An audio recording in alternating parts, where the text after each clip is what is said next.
So Steve, if you're still looking for that last holiday gift card or gift for that hard-to-buy person and you're running out of time, we have some ideas for you and all our viewers out there. So you opt for a gift card, maybe even online. They may be popular, but there are a few things you need to know when buying gift cards. Joining us now to sort this all out is Howard Schwartz from the Connecticut Better Business Bureau. Thank you for joining us this morning. My pleasure, Allie. All right, so give us some holiday tips. Where do we start? Let's start with gift cards. Why don't we start with gift cards? Gift cards are wonderful. They're for people who just don't know what to get. You can save gas. What people in Connecticut should know, though, is that though there are federal laws that are very strong and protect us with gift cards, because there were a lot of problems with fees and whatnot, in Connecticut, a gift card may not have fees attached to it, and there is no expiration date.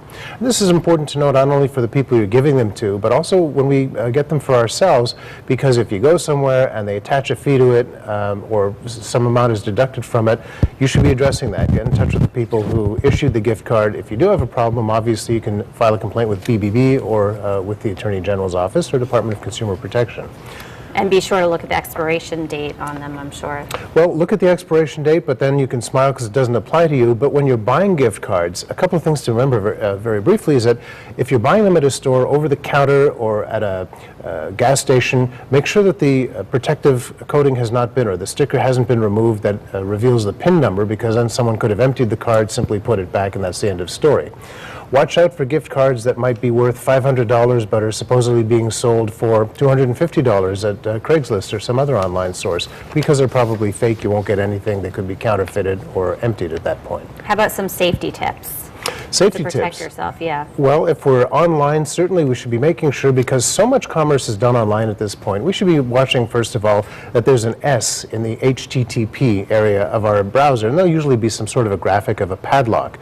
You want to make sure that the information that they're, because that, by the way, means it's a secure transaction. The HTTPS. That's right. Means secure. Means secure, and what that says is the information between your computer and the server is encrypted, and nobody in between can figure out what your credit card number is. But don't give any information that you really don't want to have other people to have unnecessarily. Fine print is very important, because when you're talking about gift cards, you want to know whether there are any restrictions as to where you can use it, as a good example.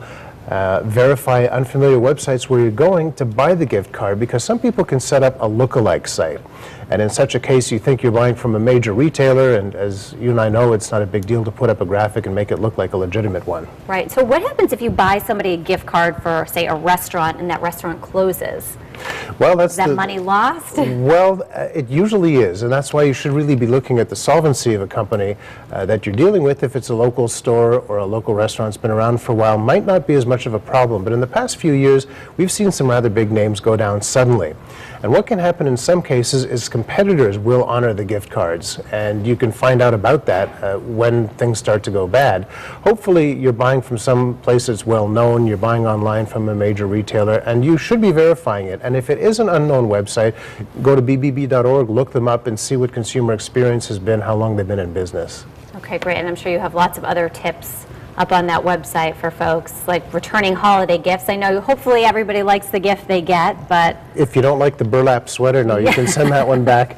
Keep all of your receipts, keep all packaging. If it's an electronic item in one of those hard shell cases, don't open it, because you might get hit with a restocking fee of up to 25%. All right, well, thank you so much for these tips. Good to keep in mind, and we have much more of these tips on our website, WTNH.com.